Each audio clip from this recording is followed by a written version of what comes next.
All right, fam, here we go. Another video. It's your boy Chadsky, handing you all kinds of content throughout the holiday season. It's December 2024, and we just wrapped up our Kingsland, and we are winning this KVK. We're finishing up some things, but after doing any kind of fighting in a big KVK like this, we had a big Imperium KVK. You know, we fought against 365. Had a great time doing it. But when that happens, okay, then we get into, okay, after KVK, what did we see? What do we know? What do we see from different commanders? What are some of the combinations? What are some of the different things that can be done? And with that, we put out a lot of videos to just kind of update people about tier lists and rallies. And, you know, we tested Ragnar to the nth degree. And with that, we are now going to work on a commander level of importance list. These are the commanders you want to go get, the highest of the highest level.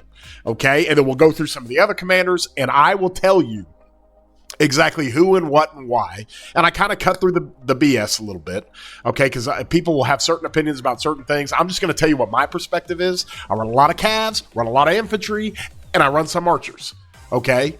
And with that being said, I'm going to take my experience and basically tell you, hey, this is what I would do if I had to go invest, if I had to go put commanders in the level of importance of how I want these commanders and what to do.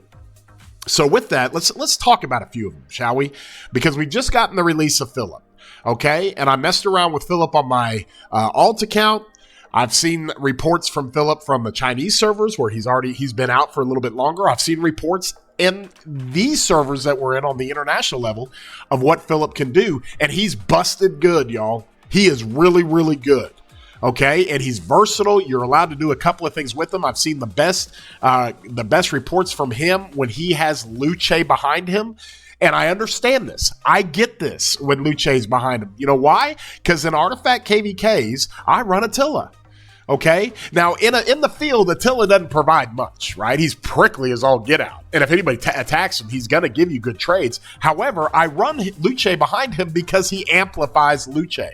30% normal damage boost. That's like an all damage to Luce's big AoE that he does, okay? And so when it comes to that and you're trying to figure out how this thing works and you say, okay, well, where's Philip in this? Philip is an even bigger amplifier for Luce, all right? Because he's giving 40% more damage for the 2 seconds after his active skill.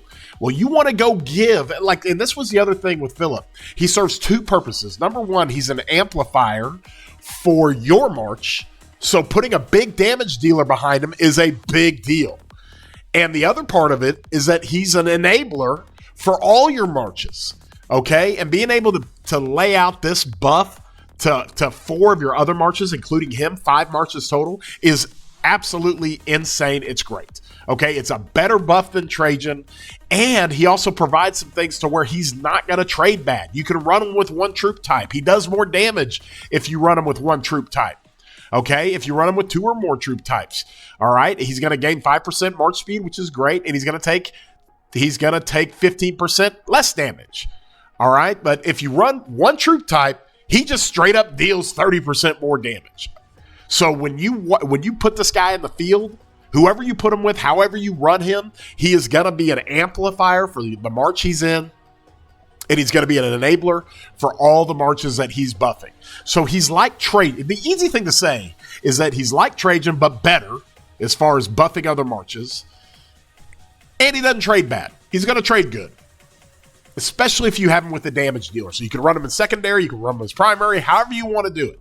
And so with that being said, he is legit, and it changes the dynamics of what you invest in and how you invest, okay? So from that standpoint, let's talk about where the investments go. We can kind of move these around a little bit, and then we can take a screenshot, we can put it up on our guides channel, and we can explain to people what those things are. First and foremost, okay, when you talk about infantry, Luce is the man.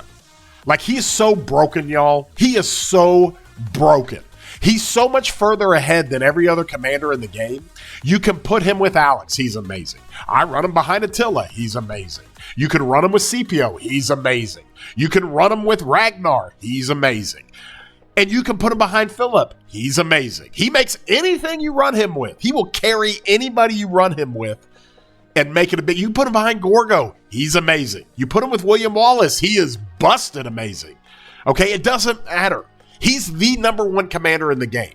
Straight up, no questions asked, and nobody needs to argue with that because anybody that's ever run Luce, he's always going to be one of your best trading marches, if not the best performing march. Hands down. It doesn't matter if you're an infantry player. So that's how good this guy is, okay? And still to this day, he's better than Nevsky when Nevsky came out. As crazy and good as Nevsky was. That's where he's at. Just way too much damage. Way too much amplifying. He does all the things you want him to do, and it's just out of control. His smite damage is out of control. So much, 2,250 for 5 marches. And you give him a march speed slowdown for 3 seconds. Just absolutely crazy, okay? So right there, that's out of this world. Now, I said when Ragnar came out, he'd be meta, and he's meta, okay? Ragnar, way too good. He is way too good, and what he does, you get him in the King of All Britain. You can do cool things with the artifact that he gets, where you can put him behind other marches automatically. You don't even have to use an artifact. He comes with a built-in artifact. Okay, so in that particular KVK that we just ran here, it's so good. He just does so much damage, and he is meta. On the archer side, still the same. Zuge and Herman are meta. They're great. You have to bring that march out. They do too many different things. They mitigate all damage. They do damage reductions to a bunch of the marches that you hit. So Zuge does all kinds of different things. But I think Herman is even better because Herman gives some march speed. He does some different things where you can run him with more commanders. And so that's your meta on archers. On cavalry, it's straight up, y'all. So many people didn't like Huo when he came out, but he's just better. All right, I'm not going to argue with this with people. I run Huo more than anybody. I've run Nevsky more than anybody. And I'm telling you, from a cavalry player with 38 billion kill points, Huo is meta for Cavs. He's better than Nevsky. He is better than Nevsky. And honestly, he's a lot better than Nevsky. Okay? You can argue with it all you want, but it just is what it is. We're talking about field marches. I'm not talking about rallies. I'm talking about field marches. Huo is better than Nevsky, especially since they're in the same category of a single target damage march. But the overall number one cavalry player to invest in is Joan. She is the number one player to invest in. She does more damage than anybody because she gets her extra active skill going, okay? She does more damage than anybody. She boosts rage for everybody. She's got good march speed, all right? 20% march speed outside of territory. She boosts some normal damage. She has a lot of attack buffs. She does cavalry damage bonus. She does normal damage bonus. Yeah, there's all kinds of different things that this commander does, and she is really, really good. Her expertise is not great, okay? But her force skill makes her just broken, okay? And so she is the number one cavalry commander you invest in, and here's why. And here's what I say about that. She has more longevity than anybody. And so I guarantee you, if they bring us a combo commander, and they are going to run this guy or this girl, whoever it's going to be when the new Cavs come out, and it's going to be maybe AoE or whatever, you are not benching Joan to run it. You're going to bench Nevsky, or you're going to bench Belly. You're not benching Joan. That's just not happening. Joan will be around for a long time. She's going to outlast Nevsky. She's going to outlast Belly. And she's probably going to outlast Huo. But if cavalry players are running more than one Cav March, then you got to have Huo. You got to have Joan. Those are your two best. The best Cav March you can put on the field right now, hands down, is Huo and Joan. Hands down is Huo and Joan.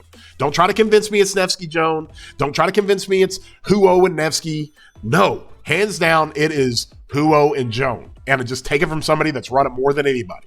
Okay? And my opinion and 50 cents will get you a cup of coffee. But if you want to take it seriously and you want to understand, that's just how I see it. So from there, we can kind of look at where the tiers are as far as the level of importance of how you want to look at commanders, how you want to put their level of importance up there. And I put the tier list together already. So let's look at that, shall we? And we'll talk about all of it. So nobody freak out. Nobody panic. We're just going to look at it, and we're going to kind of go through how this thing works out, okay? Here you go. This is the level of importance that I would put these commanders, okay? Highest priority At the top, Luce number one. No questions asked. Not even close. You could probably put all these marches down or all these commanders down here. He is number one. Have to get Luce no matter what. I don't care if you're an archer player, a cav player, or infantry player. He's the number one guy you have to get. You guys who are playing early games and you got some commander swaps coming, okay, and maybe you spend a little bit, you spin the wheel, go get Richard the First maxed. Go get Richard the Lionheart maxed. Get to SOC in the end game and swap him for Luce. Best decision you'll ever make. Okay, and then after Luce, I've got Ragnar. Ragnar is, in my opinion, better than Herman, better than Zuge. He does everything. Every single person I talked to who ran like a Ragnar Skippy march or a Skippy Ragnar march or who put Ragnar behind Guan or ran Ragnar with Luce, he was their best trading march or one of their best trading marches. Ragnar is that good. That's where I put his level of importance, and that's how high it is. I put Herman ahead of Zuge. They're both at the highest level, but I put Herman ahead of Zuge because Herman you can run with YSG. He has more versatility.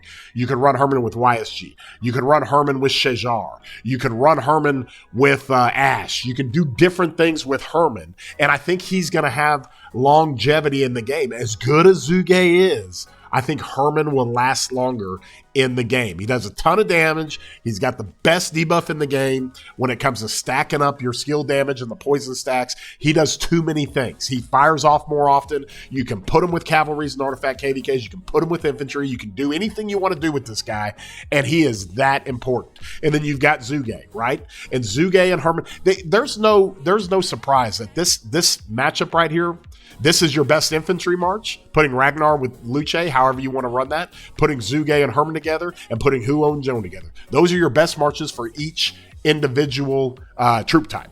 All right, so I put the Cavs towards the back because they're older, and we're waiting for Cav commanders to come out, and I think we're going to get that in February.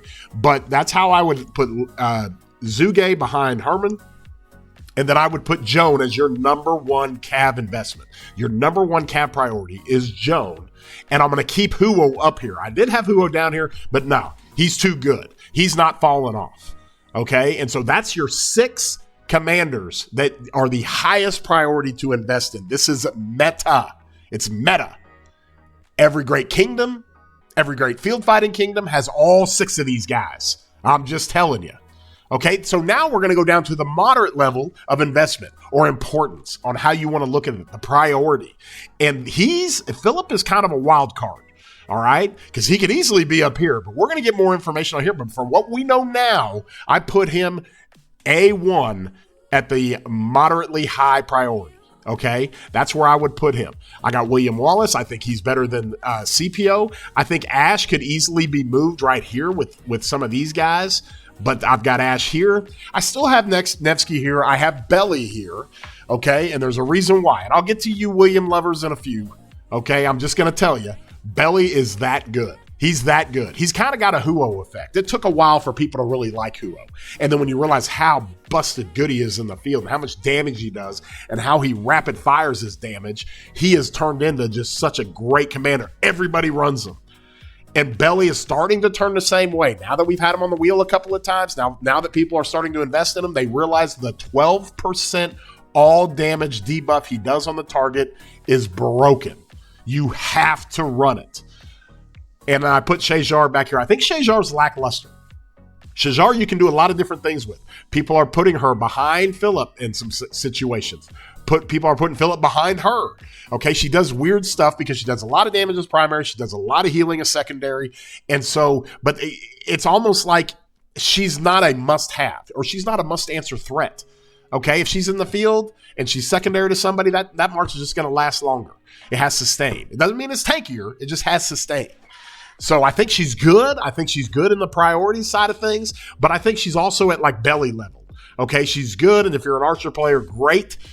You got to have her. But I think Belly is so much more important than Shejar. And honestly, Belly's probably ended up over here. You could make an argument for. I've got Nevsky still in this list. Nevsky's falling fast, y'all.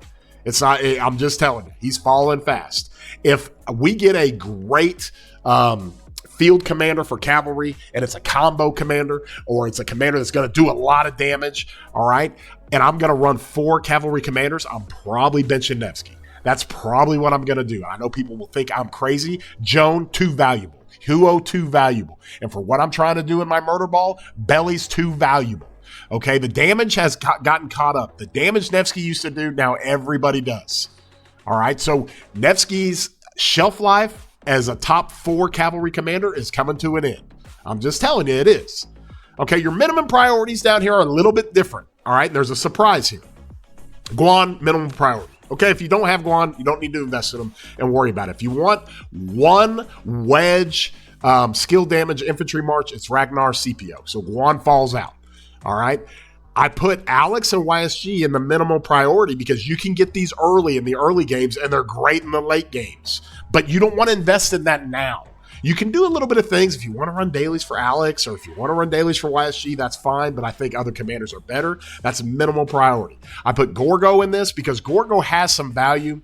If you're a player that doesn't really have a garrison and doesn't run garrisons, you can still get her. She's great in the field with either William Wallace or Luce, okay? Or you can also, if you're working on her, you can also use her for your city defense. She's good with mixed troops. You can put her as your garrison for your city wall, and it's great.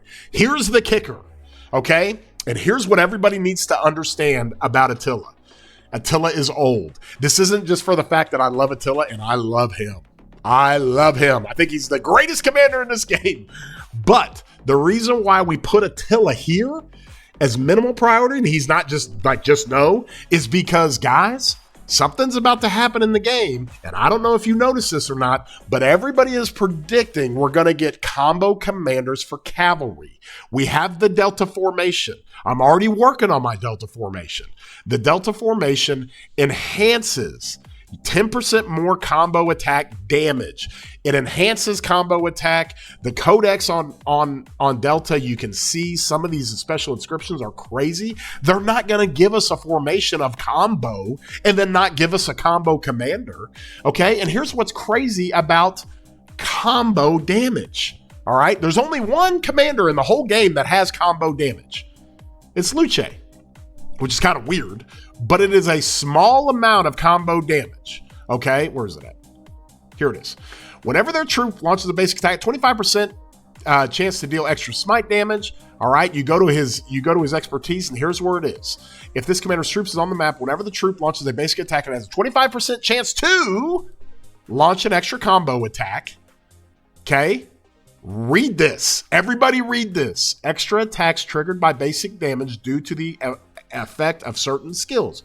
Combo attack damage is only increased by bonuses to normal attack. So, by the definition of the way this works, commanders that are boosting normal attack or normal damage will boost combo commanders. Well, if we're getting a combo commander as predicted with cavalry coming up in February, look at what our boy does. He boosts normal damage. So he's staying around, whether you like it or not. He's part of the rally meta right now. You can't get better than Scipio Emilianus with Attila. You can't get better, and even better than that is Attila with Scipio Emilianus behind him. You cannot get better than that. And if he's boosting normal damage, if they give us a combo commander for field that's going to be cavalry, then it makes Attila that much more important. And then Nevsky is definitely coming off the field at that point. Okay, so I have Attila sitting up here in the minimal priority. And depending on what happens with this commander, you might bump him up here to moderate priority. In fact, I tell you what, everybody just go buy the dailies on Attila if you don't have them. You got nothing to lose. Okay, this guy, you can do so many things with him. You can literally run him out of your city. You can run at siege towers with him. You can kick out normal damage. You can kick out counterattack damage. And he's part of rally metas. He's part of garrison metas with Gorgo. Okay, I run Luce with an artifact behind Attila. And it is the best march like in the game. It is so stupid how good it is. So if a combo commander's coming out and combo damage, let's say a commander comes out and he does a fan 3 AoE, 2200 damage factor of combo damage with some other effects that combo does. Okay, you put him behind Attila, you let Attila ramp up the normal damage, and then it affects and boosts that combo damage. That's what makes this crazy. So like it or not, Attila gets put up here, and he's going to be here for a while. He's not going anywhere. I'm just telling you. Low priority. Guys, stop trying to convince me of William. I've run him way too long and for way too many years. And I've just run him against some of the best kingdoms and best field fighters you can run him against. He falls off. He is just way too long in the tooth. He's still got great stuff with his kit. He just does not do the damage, y'all. 1,500 damage for 3 targets. You got to do it in that little rectangle he's got, which is fine. You get that in the murder ball, but it's affected by 15. Just not enough damage. Nowhere near enough. He's 30, 40% off the damage that Scipio does, and Ragnar does, and Joan does. Okay? You cannot get benefits from buffs for increased skill damage. That's great. It's a great debuff on the march. Okay, you don't really see it in the reports, but it's a great buff on the march. He does a slow. We have commanders that do way too much slow now. Okay, Luce does a ton of slow. Huo does a ton of slow. Everybody slows down marches. So this isn't nearly as valuable as it used to be. You go into his other stuff, he's a glass cannon. He's not tanky at all. He's going to add some attack bonus for Kaz. Meh. He has a little bit of marching bonus. Meh. And he does some damage bonus outside of territory. That's what kind of keeps him still in the conversation. But more importantly, when you go to his Bloodlust and he's able to do this, whenever this troop launches a basic attack, 10% chance to deal direct damage and gives you some extra damage. If the target is surrounded, it takes even more direct damage, okay? But what works more than anything is that if the Hidden Bloodline skill hits exactly 1 target, this commander gains 20% defense. If it hits 2 or more targets, then you 5 nearby troops and friendlies, including this one, gains 50 rage and 20% damage for 50 seconds. That's what keeps him in the game, okay? He's an amplifier when it comes to that. He's an enabler with other marches, but he's just not good enough. There's no tankiness with this guy. He doesn't do enough damage, and he is just long in the tooth. He's ready to be retired. So I've got him in the very low category down here. Stop trying to convince me to run him. Stop trying to convince me he's better than Belly. He's not. Okay, when Belly first came out, people aren't investing in it because they can still run William. Well, now that Belly's been out for a handful of wheels, people are investing in Belly, and they are finally seeing like, holy geez, I got to bring Belly. And when the more they do that, the more he goes away. Boudica, same thing. Too slow, not enough damage, single target. She's got a great amplifier on the target she's hitting to take more skill damage, but not enough. Nebu is fine. He provides some tankiness, he provides some kickback damage, and he provides good damage with his AoE, and he also provides a little bit of march speed, but still, just he's getting too old, guys. Not enough damage. Artemisia, low priority. She's only here because she can also be a garrison. But you have to run her with Boudica, but I put her at low priority or just no. That's where I would put Artemisia. Your just no categories, okay, this is gold key commanders. So you've got Martel, you've got Mehmed, okay? You want to put those gold key commanders in this area right here because you don't need to invest in them. Now, Martel can easily be a good priority. Easily, with what he does for counterattacks on the garrisons, what he does for counter rallies now that we've seen artifact KVKs with him as a counter rally. He has great service. That's why he's the first one here. Okay, but the rest of these guys, just no. Don't worry about Mehmed. You'll get him with the gold keys. Harold, hell no. Trajan, no. XY, no. Honda, no. Sargon, no. Cyrus, no. Leo, hell no. Takeda, maybe. I mean, if you really start investing in Attila, then Takeda's there. Then you got your niche down here, and these are your rally garrisons, okay? Our boy here, Henry, can be put up here somewhere, maybe in the minimal category, or maybe the low priority is probably where he'd be in the field. But you can put these guys up here. These are all your niche commanders. It's your rallies, it's your garrisons that aren't necessarily built for field, and that's where you're at with them. So with that being said, take a nice, neat little photo of that. Okay, that is what we're going to run for this, and that's what we're going to do. I'm actually going to add a text box. I wonder what I'm going to put in this text box. Level of importance. We're just going to do it like that. We're going to put this text box in here. We're going to put it right there, and here's my level of importance. Okay, everybody take a nice, neat photo of that. That's what we'll use for our guides, and that's how I would do this. We all feel better about that? Back to game. Back to hanging out. It's your boy Chadsky. I hope everybody's having a great holiday time of year, and we'll do some streams coming up throughout Christmas and throughout the holiday stuff. And just appreciate everybody for the feedback and support. If you want to join my Discord link is in the description. This is where a lot of these conversations come up and a lot of things happen. I'm glad to bring you guys the energy for this. That's what I'm kind of known for. And also in the description I have where you can still vote. Today's the last day. But today you can still vote for the governors of the year. I'm up for emerging content creator. I'm also up for the most popular governor in all the game. Somehow I'm third place in that. I don't know how. I didn't really want to promote that one, but go vote for your boy. And with that being said, I love everybody. Thank you so much for the feedback. Give me feedback on YouTube. I'll respond to everything that I can. And with all that, I want to say Merry Christmas, Happy New Year, and hope you guys have a wonderful day. We'll see you, broskies.